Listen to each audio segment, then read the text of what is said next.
One moment, everybody. Just want to double check it's all going. Checking. Okay, we're up. One moment, everybody.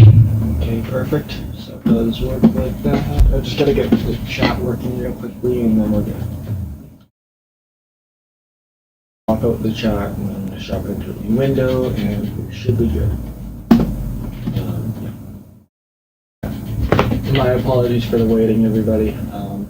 I just had to make sure some things were working and all that to finish up eating. I'm gonna open up a little document that I've prepared in advance and explaining it. So it's not going to be all written, obviously. Most of this isn't going to be written. Most of this is practical, but obviously I need a little bit of a plan for this to work properly. So I've made a little plan. So to start, we're going to do a little bouncing warm-up. I'll add a little clock real quickly, actually, just so because otherwise it'll be a little bit maybe difficult to time. So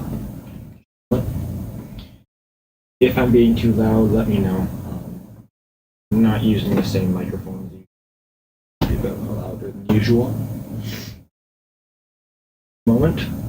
Window capture here.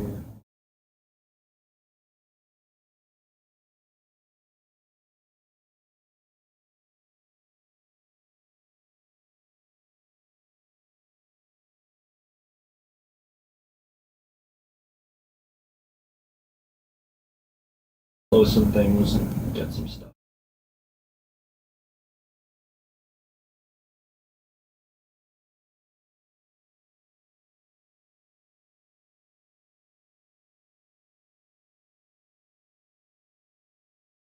So we're like an open.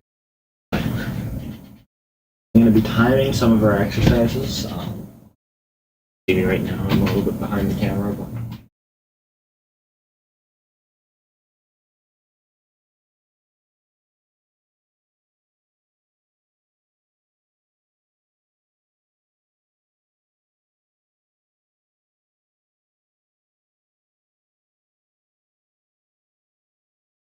one moment, sorry.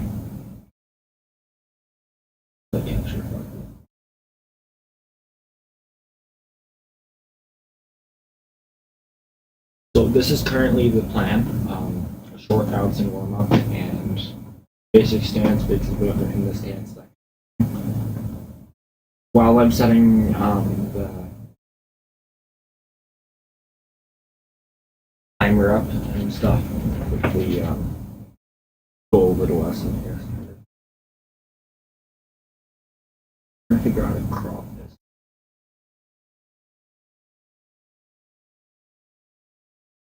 Left 50. 50.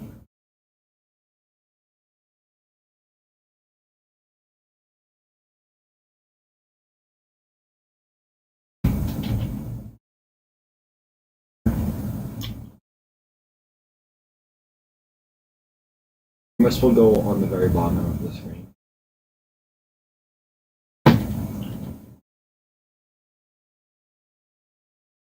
Those to remove.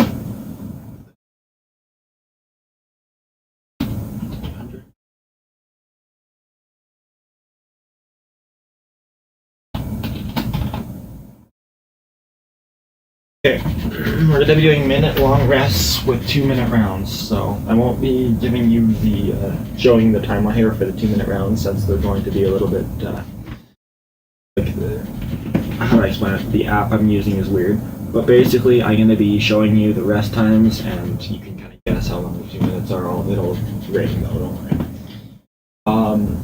Once we start, the first part we're going to be doing is the warm-up, obviously, which is going to start with a short little bouncing warm-up. So if you have a jump rope, this is a good time to use it. If you don't, you can just bounce in the spot. So let me just start here. And we're just going to be doing really short little rounds for the warm-up. So I mean, like, we're just going to be going light for the warm-up, basically. So make sure you have one of these crosses and just like bounce around on the spot. Make yourself really loose. Try to make sure your like arms are ready to throw like a fast punch and like loose, not like rigid like that. make sure they're very loose, because once you get actually into like the fighting, you don't want your hands to be stiff. It'll slow you down more than it'll speed you up. So just like loosen up your arms, loosen up your legs. What's the word for this? Like pool noodle your arms a little bit. It helps. Bounce between feet, bounce on the spot. Do some like little pogo jumps or whatever the fuck they're called. These things. Make sure you're really loose. You have to be ready to like do things when you need to. So just bounce around on the spot for 2 minutes. Got about a minute left.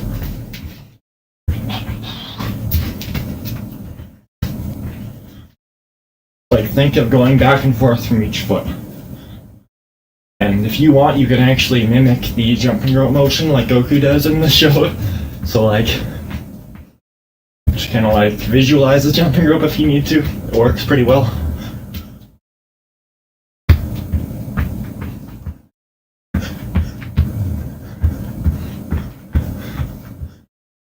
Try to keep on the balls of your feet, that's another thing to mention.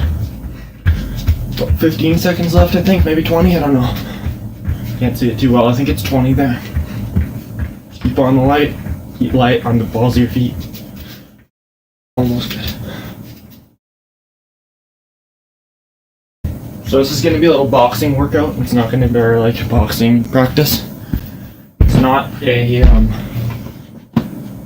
a regular practice, it's like, yeah. It's not a wrestling practice, but I will do some wrestling going forward.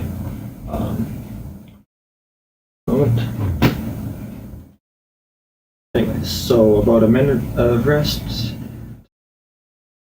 And get back to it. We're gonna do 2 rounds of the warm-up, or actually, yeah, another round of warm-up, just to make sure you guys are completely warmed up, because the best time to practice a stance is when you're a little bit tired, from what I've noticed. Because then you can actually like cement it into your brain a little better, so. Not gonna warm you up until you're super tired, like a crazy workout. Just a little bit of the heat so that you can make sure you're a little bit stressed, because if you're not, it'll be harder to learn. Not too much though. After the warm-up, we'll do a basic stance, basic movement and stance, and then I'll show you some punches. I'll be scheduling little water breaks, so if you're not, like if you don't have water, you can just take a regular break, but I don't know. I'm gonna mention when you should and you can drink water and when you can't, I guess. You can obviously drink water and just not listen to me, but I highly suggest you listen to me, because it might help, I don't know. Okay, another 2 minutes of jumping around. Another 2 minutes of jumping around, starting now. Starting now. Another couple of minutes of this. When you're done like loosening up, we can get started with the important shit. But this is also just as important. Every part of training is going to be important for the first little while. Even the things you don't think are important turn out to be important later. Meaning like, just because you don't think something's important doesn't mean it's not important. Just means that you don't realize the importance of it right now. So this is going to be really important to keep you like loose on your feet when you're actually fighting. Sounds weird, but it's really important to keep on your balls of your feet as well. Because somebody does something weird and you're on your heels, you can't really move at all. Like if say, somebody punches me, I'm like, it's weird to move out of the way when you're on your heels, but if you're on your toes, easy, right? It's a little different. Right on the balls of your feet. Don't go right on your toes, but just like keep loose. I don't know what else to say, to be honest. It's pretty simple. You got a jumping rope, use it. Whatever you need to do. Do those basal jumps or whatever you do to like increase your height or whatever for weirdos, but they also work really well. Whatever you need to do. Those aren't the best because they actually make you flex a little bit to keep straight. Like that, right? That's not something you would do in fighting. So try to keep like a very loose stance still. Don't tighten too much. But after this, we'll show you the stance. That's where this tape will come in handy. Once again, you don't need to have the tape, but it's very useful. And if you don't have the tape, you can find just like a little imaginary line or a line on the ground. Key. Okay, so now that we're done that little warm-up section, I'll be starting to show you the stance. For the stance, I'm gonna just break down each little part of it, and then you can try to copy it. It's hard to do that without having to be able to like move your arms into the right positions, but I'll try my best. And yeah. So, I'm gonna take a little tiny minute rest here because we're just finishing the warm-up. We don't want to be completely rested again, but then it'll make us cool. But don't want to be tired still. 15. We'll stop it at 15. Then we'll show you the stance. So for the stance, you want to have your feet or your front foot. Just put your front foot out. Don't worry about your back foot. Keep it wherever you want. But put your front foot kind of so that your toes are aligned with the line. So like usually your feet are at a 45-degree angle to the line, or like a 120, like that.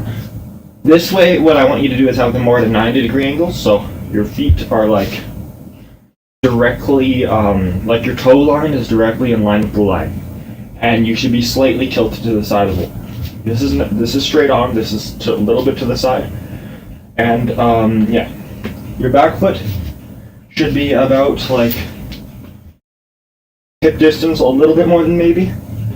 Like a good amount of distance away, like whatever feels comfortable, but usually it's about like shoulder width, a little bit more than shoulder width. Yeah.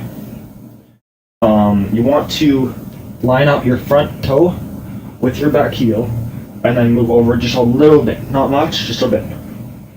And yeah, you want to keep your like legs not flat like I am right now. You want to keep them up a little bit. So the way to do this, to like practice how the exact right stance, is to go right onto your tippy toes, right, like this. And then lower down slowly until you're just above the ground, and that's kind of the way you're supposed to be. Then you can just move like that. It's perfect. With the hands now, or actually I'll start with the hips and the torso. Your resting kind of traditional boxing stance is to the right. So you don't face directly forward and square. This would be considered square. Even if your legs are different and your hips are different, like, and you feel like you're a little bit more to the side because of your legs, your hips shouldn't be square, like this. They should be rotated like 90 degrees, a full 90 degrees. So like you should be basically looking at the wall if you keep your shoulders and head straight. Now the next part is your head and like arms and all that. Well actually, what should I start with? Start with the head, I guess. So we'll go from the head and then to the arms. So your hip should be facing this way, but you should be looking directly over your shoulder, directly, like it'll strain your neck a little bit. It's a weird movement, you might not feel like you're used to it. You will get used to it if you do it long enough, but it's important. So look like that, kind of, like you're just like kind of looking over your shoulder, like you're kind of like giving somebody a side eye, okay? And then put your left arm. For practice, you can go a full-on 90-degree angle, so like try to get it 90 degrees to your shoulder. That's not perfect, but it's close enough because I can't quite make it perfect for you. So like make it 90 degrees, and then bring it down a little bit if you can, not too much. Slightly, so your fist is directly in line with the enemy. I don't know how to explain it, but like if you were to do this, you should be looking directly into their face. Or like with your left eye, probably. Another thing, keeping your chin tucked.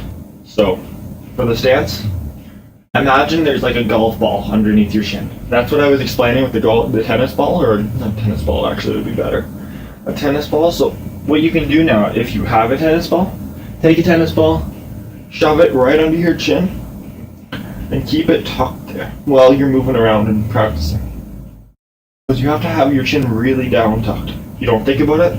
You think this is fine, but it's really punchable looking, so then it is punchable. So keep your chin very tucked, because chin is really important. The right hand, it's not as important for the stance here. The main thing is just keeping it at your cheek, because you have to block the punches from the other side, obviously.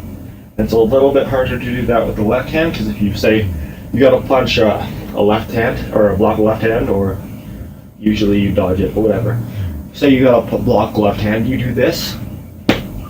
Your left side's wide open, right? That's why you block like that instead, or something like that. Because then you can counter right away. Yeah. But anyways. So that's some kind of unnecessary tangents, but yeah. Keep this kind of stance. Remember it, kind of ingrain it into your memory, and get really used to it. I'd say spend like 5 to 10 minutes or more on it daily, but it's up to you. Just in the stance, not even throwing punches for the first little while. Now, moving on to footwork. You always move with the leg that's going the direction you're trying to go. So say you're trying to move forward, you start with the left foot, and you slide the right foot along. But if you're trying to move back, you don't start with the back foot and go forward. That's kind of different. It doesn't always work. It could work, but it's a little more dangerous and risky apparently. This is the proper backward and forward. Use the line from the ground for this.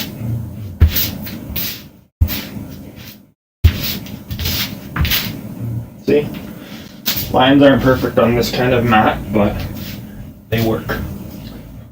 So once you got that down, do that a couple of times. Maybe like, I'll go with you actually, 3 times or so. Go all the way forward, move the forward way. Try to keep your stance the same, all the way back and forth.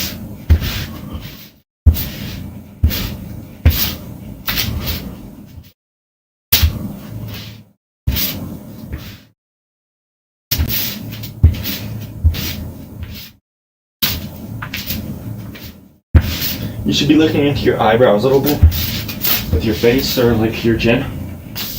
Sorry about that. Tape's not the best idea for where I am right now. Yeah. So next thing is going to be the left and right movement. I'm still going to keep the tape for this and then I'll discard it because it's really annoying. But left and right movement is the next thing we're going to do, which is a little different. It'll feel really weird. Like it'll feel even more weird most likely. If you're not used to it. Just a minute, sorry. If you're not used to moving left and right, it'll feel even weirder than just moving forward and backwards. Because you feel like you want to cross your legs. You shouldn't do that, obviously. Because crossing your legs is just really bad in fighting in general. So, get into your stance like normal. And then when you're moving left, you start with your left foot. Sounds simple, it doesn't feel right.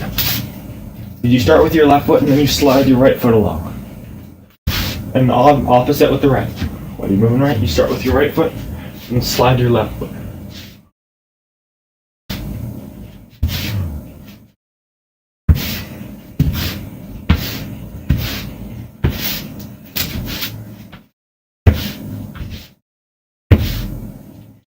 Okie dokie. Wow, that's done. Let's do that a couple of times while I'm adding the next part up. Yeah. That's left and right movement. You need to learn circling too. That's pretty important. You're not going to be just like, say, if you're in a fight, nobody in a ring is going to be going like on squares like this. Maybe somebody will, but it's not the best idea because you have to be always lining your opponent up in a certain way, so if they're online or offline or whatever, you know, you have to be rotating around them like that. That's something that you haven't learned in this stance yet, which is why the next part is to circle around something. So for this, I'm just going to use a standard boxing glove. Use that. Put it, whatever you need, a water bottle will work, anything. Put it in the center of your space. I don't have too much room to move around here because it's a smaller room, but it's dealing with my computers in. Basically, circle around there, leave a little bit of hand distance, so like around your hand distance, keep them in range, that's the big thing. And then just circle around them. It's the same thing as before. except you're moving it a little bit more and you're pivoting just a little bit more. It's like moving left and right, but you're pivoting more with your foot. It's hard to explain, but that's how I've done it. Now, this might not be the perfect way to do it, to be honest. I don't know too much about this. However, I think this is the way to do it. There's more to it, obviously. There's other stances, like where you can, say somebody's punching you, you back up, and then you're actually supposed to reset, and throw some punches, and then do that again. So, like that's a footwork thing that you can learn. Not yet. That's a more like intermediate thing. I wouldn't suggest learning that yet because this is beginner stuff right now. When you're learning the basics, the big thing is to focus entirely on the basics. Don't try and split up your training to a bunch of different things because that's not going to help. Yeah. Circle this maybe 2 times. I can barely do that because of the angle of this, but I'm trying my best. Yeah. Circle around your thing 2 times.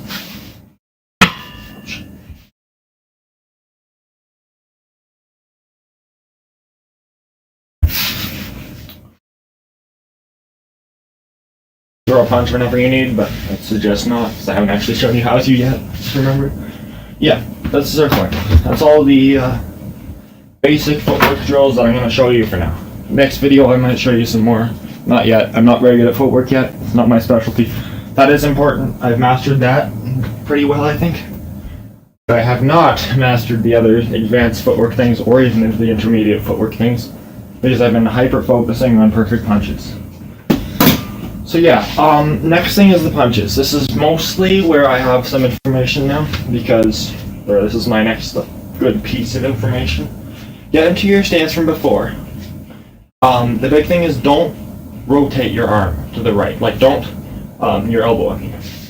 When you're doing a punch, you don't do it like, I can't do it wrong anymore, but you can't like hook it like that. A jab is a very straight punch, like straight. Like perfectly straight. It doesn't move to the right at all. So if you think you're gonna like jab like this, or like, that's wrong. Because your elbow comes out like that a little bit, and that would hit, it leaves an opening that's pretty big. Anyways. It might not feel like it's big, but it's really big. So one of the big things you do, well, you learn for a jab. It's called a jab, by the way. First punch I'm gonna show you, jab. You have to keep your punch very straight. It's almost like you're throwing a hammer, like this. But instead of throwing it straight down, you punch a little bit with it. So like think of it like throwing, like hammering something. However, you're not going straight down, you're going straight forward. Like a straightforward hammer. And you don't move to the right at all. A good way to practice that is to go against a wall. This isn't a good wall because it's got a little bit of a indent on it like that, but a straight wall, for example, right here, I think is a good example. Yeah. Move some of this stuff out of the way to show you. But you can practice against a wall like this, where you line up your shoulder with the wall, and you practice punching without touching the wall with your arm. Because then, if you're doing it wrong, what you'll do is like that, right? And you'll keep on touching the arm. Like that, right? That's a bad punch. A proper punch is like this.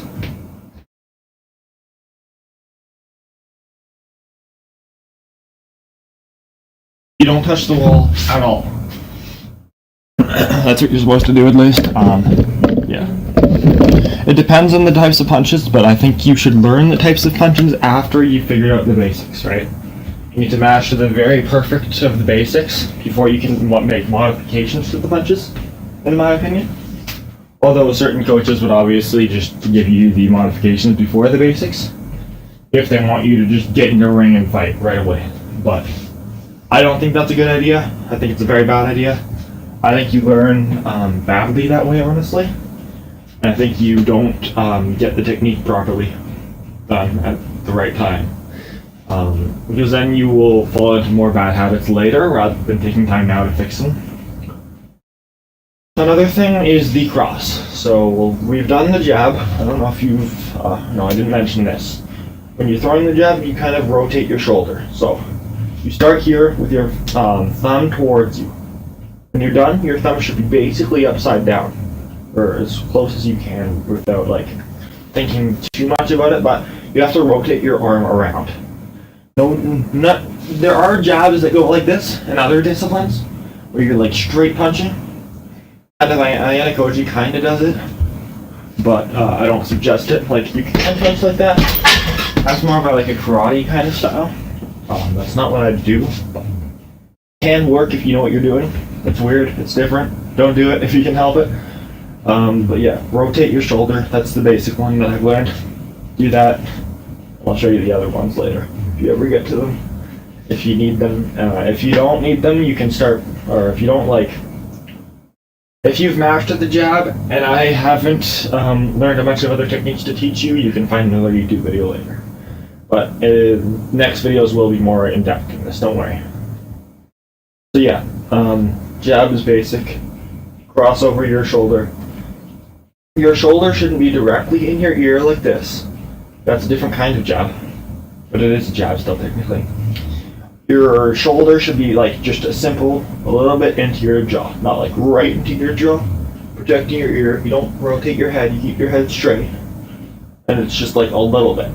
There are other jabs where you accentuate the movement a little bit more, where you like, and that moves your head back and forth. It's really good in some scenarios, not in all of them. It's good to learn the basics. Yeah, it's the basic jab. Basic cross is after that. It's a little bit different because with the jab, you don't move your hips or feet at all. You're not supposed to, in this version at least, the basics versions of the jabs. You don't move your hips too much. You actually keep them straight because it's supposed to be a little bit of a, it's a blinder, basically, a jab before the big hit. So you're supposed to use your jab to blind your opponent, like hit them in the face, kind of blind them, get them all worried and stuff for another jab. But then instead of another jab, you go in with the cross, which is a knockout punch. Or a hook, which is also a knockout punch. That kind of thing. Or an uppercut, whatever you need. Or a hook isn't actually not a hook, it depends. Body shot, hook, similar. So yeah, the cross is a new one that I haven't showed you yet. I was thinking about holding back on teaching you guys the cross so far, but I think I'm going to give you as much information as I can for now.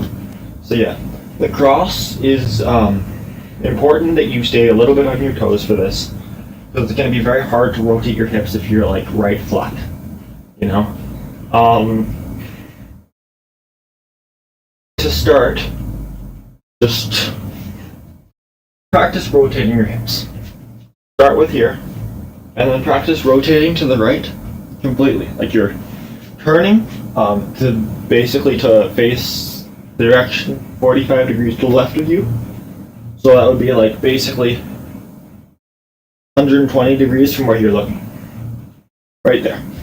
So you look all the way over there, you turn your whole chest over there without moving your legs. That's the big one. Just pretend like, keep your jab, or your hand, your front hand, always facing your opponent, because otherwise if you move like that, you know. But, yeah, always face your opponent and just go like this. Practice that for a few times. Do maybe 5 or 10 of those. Practice resetting, because that's pretty important. Do a little faster if you need to.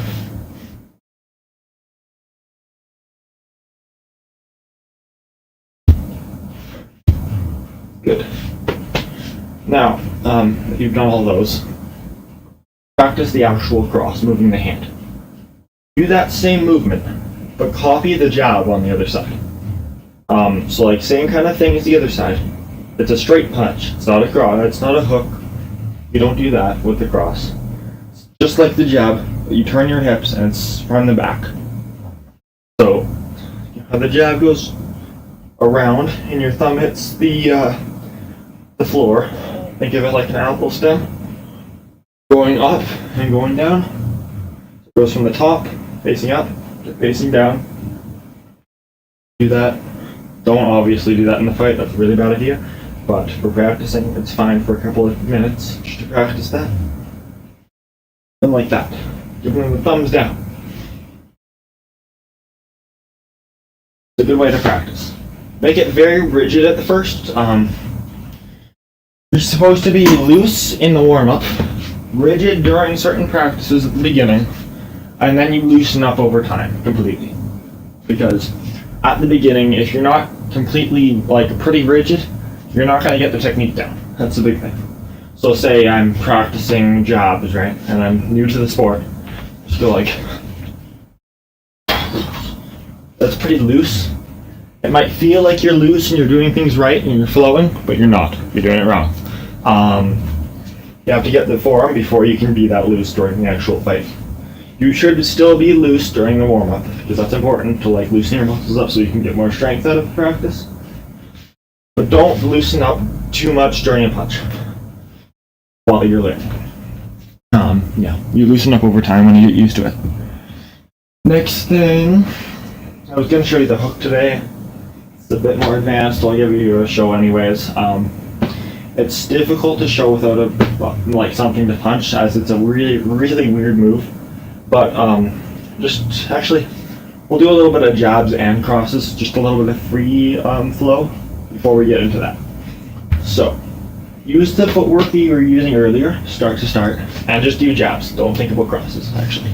Put your right hand behind your back for a minute like this, and just get into that perfect stance you were thinking about earlier. Move forward. Left foot forward first, right? Right foot slides. Move backwards, like that. And then actually, you're going to be integrating a jab into this. So move forward, jab, then move back. Basically, use this for an example. This is, just to say, this is your opponent's range. This is how far his punches can throw without moving forward.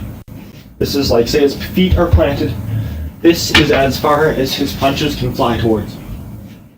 So, you're going into that distance and out. I'm gonna swap this for some chains. Bad idea, not gonna lie. Here, use the chains instead. This is your opponent's range, something like this. And you step into the range, throw a jab, and then you step back out.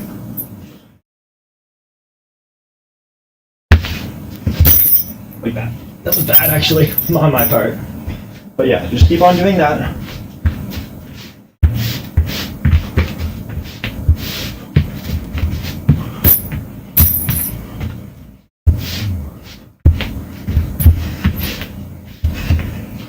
You can put your right hand behind your back like this, just like before. You don't always have to move your right foot forward, that's another thing. If you're throwing a jab, all you need to do is have your feet planted. But since you don't need to rotate them, you can actually throw a jab when you're doing weird movements than the cross. Like other punches, you will need to be in a certain movement. Like you need to, for a hook, if you're trying to throw a left hook, you have to rotate left already. So you have to have already thrown a cross or just have rotated left with your shoulder. Right? You have to be in a setup for a cross. Or for a hook, you can't throw a hook if you're like this. It's really difficult. But you can almost always throw a jab. See what I mean? It's always there. But for a hook, if I were to do that right now. So yeah, I had to plant this foot first before I did that. Meaning it takes a little bit longer to set it up. And for a hook, you cannot throw a hook like this. You see how I stumbled there? You have to first do that. Rotate your hips and then you throw the hook. Right. What I'm basically saying is that the jab is really important because it doesn't require as much setup. And it's really important to know. So yeah. Focus on getting in and out of that a couple more times. Moving forward and backward in the stance. Throw a hook if you want, or a cross if you want.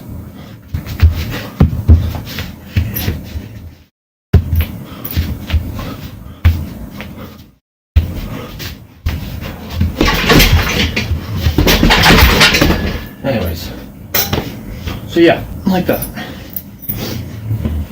Next up, I'm going to be showing you the hook. So, Don't need that for that. Once again, as I was saying earlier, for a hook, you have to be already facing the way you want to be throwing the hook. Or your hips have to be loaded, kind of. So if you're trying to throw a hook from the left side, your hips have to be loaded onto the left leg or the left side. If you try to throw a hook while you're already loaded on the right side in your regular stance, it's useless. It doesn't have any power behind it. Use the boxing bag for an example here.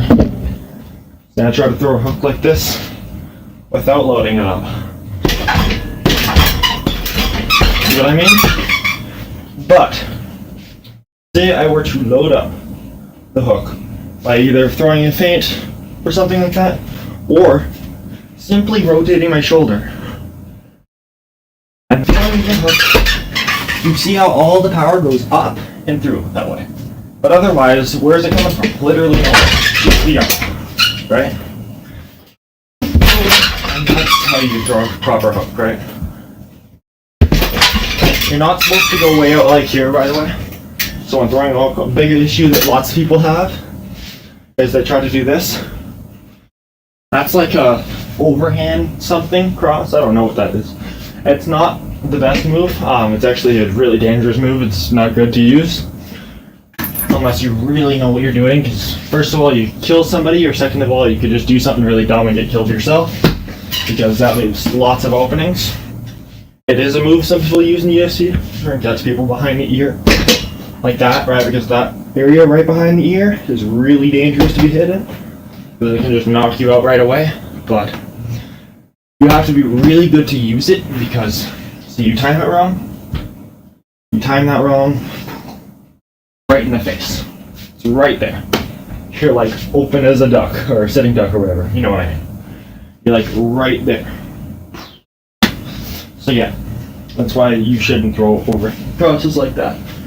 Or like that. You don't load it up behind you. You load it up from the leg. You don't load it up with your back. That's another one. Your back is kind of just loaded when you load your legs. So when you do this, your back gets loaded. You don't have to do extra like that. Don't be a superhero unless you really want to, because then you'll probably die. But don't load it like this. Load it like this. Keep it close to you. Keep it really close to you. And yeah. Big thing about the cross, you don't have to have a punching bag to practice this, by the way. I'm just using it for a very good example, because it's hard to explain how much force is in this. Besides like this kind of thing, you can see that's not much force rather than this, right? You can see how the force difference is when I use a bag a little bit better. You don't need to use a bag. You shouldn't, for first beginners anyways. Bags are mostly for conditioning. That's important to know. They're not usually used for too much technique. Like obviously you can practice technique on anything. Shadow boxing is really all you need for technique. Bags are important for conditioning and technique still, but you don't need one. Speed bags are almost all conditioning really, because you're barely going to do this in a fight. It's just conditioning and getting yourself set up to do certain different moves, like get your shoulders warm or whatever for uppercuts or whatever you want to do, but it's a little different. You don't need one at all. So yeah, showing you the jab and the cross. I haven't really shown you how to throw a hook, I'm just showing you how not to throw a hook. So I'm going to get into how to throw a hook now. You have to start it with a cross at first. That's the best way to explain it. Start it with a cross. Load your hips up, look that 45-degree angle like that. Feel how your legs feel in that moment. Actually like zone into your legs, because you will have to remember that kind of feeling. It's important to know how the muscle memory feels to be in that feeling of like a loaded hip, kind of. It's all loaded, and then explode up like that.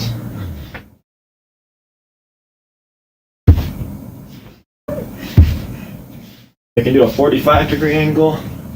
You can even do like a straight 90, which is like boom. Or you can even do a body shot. That's a little different. I don't want to explain that right now. Video's gone on quite a long time. I'm not done the video yet, but I'm gonna stop teaching you how to do a cross, because to be honest, crosses are a little weird to teach. They're a harder move to teach if I can't show you how to do it. I mean a hook, sorry, not a cross. Don't try the combos or the strategy yet. That's a big one. But don't try to do specific combos you see online. So say you're scrolling on TikTok or you find a video that somebody posted that shows you how to do a 1-2 step back uppercut 2, for example, because that's something I found. So they show you 1-2 step. They show you like how to do a specific combo, like that one. That one is good. I'm not saying it's not good. I didn't do it right, but I'm not saying it's not good. But for your level when you're starting, don't try to learn combos or strategies yet. Those can just come when you learn, like once you've got the basic stuff, those should come after. If you don't know how to throw a punch, like if I'm just trying to do this, I'm not going to be able to do any strategy if I don't know how to even throw a punch. Well, that's the very first step to throw a good punch. And not just like a shitty punch, you know, you don't throw, like, if you start and you're still doing this kind of shit, and you think you know how to throw a punch, and you're not that bad, but you really have to master it, because that's really bad form. Your head's all over the place, it's really open the whole time. My head was, because I was showing an example of bad training. Yeah, that's bad training. I can't say I've always trained perfectly, okay? Once again, everybody has times where they train like this. You don't feel perfect. Decide, I'm gonna go train on the bed.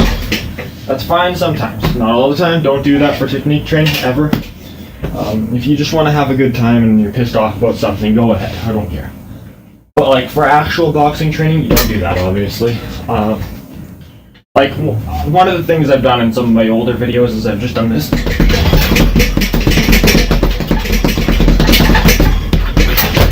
That's terrible form. I'll get knocked out in a match. It's really good for conditioning, and really good for like looking like my punches are fast and enjoying myself a little bit, and if I'm pissed off about something. But it's not good in a fight. Facts. So yeah. I completely forgot about the water breaks. So my apologies. If you want to take a long water break now and you haven't had any water yet, you can do that now. If not, thinking about anything else I can teach you guys. I have some wrestling knowledge. I'm gonna save that for another video, most likely, because wrestling's another topic in itself, and it's hard to practice with another person. But yeah, that's gonna be the workout, I think, or that's gonna be the thing. You repeat that multiple times a week, obviously. Do a little bit of strength training and running on the side. Well, a lot actually, if you're trying to become good, and that's basically it. Yeah. Make sure you do like strength training and push-ups and stuff like that, though. You can follow my other tutorials for that, though, if you need them. Sorry about the volume. My bad. Volume's been pretty bad because I've been working on. Basically, I've been trying to make the volume work when I'm farther away from the computer, so I've been using my phone camera. Also, what the fuck is that? My apologies. Yeah. Anyways. So that was from Discord, some random post and some weird shit. Yeah, that's gonna be the end of this workout and training session. Thank you all for watching. Work harder. See ya. Peace out. My apologies, I forgot to end the stream, but I did notice that I just got a question, so I'll quickly answer this question. Yes, I've just not just discussed everything, I've also gone through all the techniques and stuff. So you can watch this video later or whenever, because when I end the stream, it should upload to my YouTube channel. So it should be already on there once you're done, or once I'm done.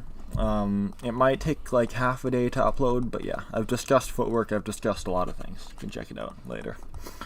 Yeah. And it's all for like a good workout, or like a good practice, so you can actually repeat this basically any day. It can be done anywhere. You don't need to have like a good area to train it. Yeah, that's that. Appreciate you guys coming for the work or the training practice thing. Hope you enjoyed.